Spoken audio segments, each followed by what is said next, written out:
Soit bienfaisant envers vous.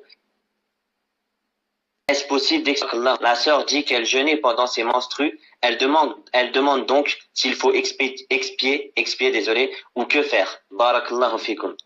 Le jour du doute, naam, le jour du doute, c'est quand, la personne ne sait pas, demain c'est Ramadan ou c'est pas Ramadan. La sunna c'est quoi? C'est de voir la lune pour savoir si c'est demain Ramadan. Si c'est pas demain, si on n'a pas vu la lune, qu'est-ce qu'on fait? On termine 30 jours. On termine 30 jours et il n'y a pas en islam 31 jours pour le mois. Donc le 31, ça veut dire que c'est le premier jour du Ramadan, bi'idhnillahi ta'ala. Par contre, quand la personne ne sait pas, est-ce que demain c'est l'Aïd ou ce n'est pas l'Aïd? J'ai des doutes.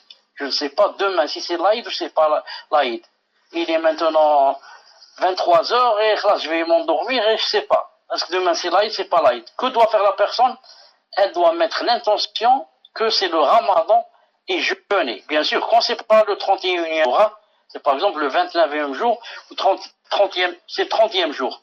Et pas, est-ce que demain c'est l'Aïd, c'est pas l'Aïd, c'est 29e jour, demain peut-être c'est 30e, et peut-être c'est le premier jour de l'Aïd. Qu'est-ce qu'elle fait? Elle doit jeûner, mettre dans l'intention que c'est le jeûne, comme dit Cheikh Ibn Uthaymin. Donc, elle se réveille le matin en état de jeûne. Ensuite, elle demande, est-ce qu'aujourd'hui on a dit que c'est l'Aïd ou on n'a pas dit?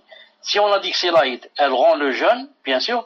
Si elle apprend que ce n'est pas l'Aïd, elle continue à jeûner bi'idhnillahi ta'ala.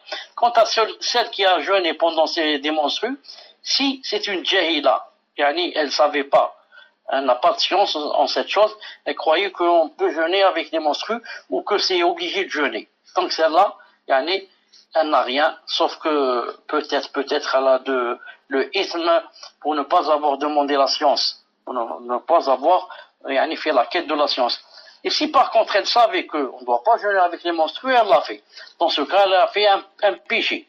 Elle doit repentir et demander à Allah subhanahu wa ta'ala de lui pardonner. Mais il n'y a pas, comme on dit, une expiation spéciale. Non, tfadlal.